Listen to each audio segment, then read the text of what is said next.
Pinag-aaralan na ho namin kung anong krimen ang ididibanda namin dito sa opisyal sa ABLAC, pati rito kay Trililing. Dahil misrepresentation kumbaga istapa ang ginagawa ninyo.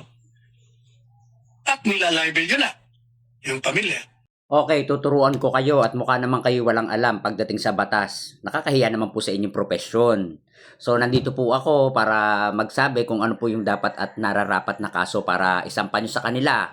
Ang pagpapakalat po ng maling impormasyon o sabihin na nating fake news ay kakibat ng mga pangunahing krimen o sibil na maaari mong isampa dito. Katulad ng cyber libel, RA 10175, unlawful use of means of publications, Art 154 RPC. O sabihin na nating defamation, oral defamation, libel o slander. At kung mapapatunayan nyo naman po na gumagamit sila ng mga peking dokumento, pwede rin nyo po itong kasuhan o sampahan ng falsifications of documents. Nahiya po ako sa inyong posisyon. Pero po bago nyo po gawin yung pagpapel ng kaso na yan, kailangan nyo po munang maglabas ng ebidensya pasinungaling dun sa iniaakusa. So ayun, keep safe and God bless. Nawa po ay may natutunan kayo. Nakakahiya naman po sa inyong posisyon So ako na lang po yung nag-adjust.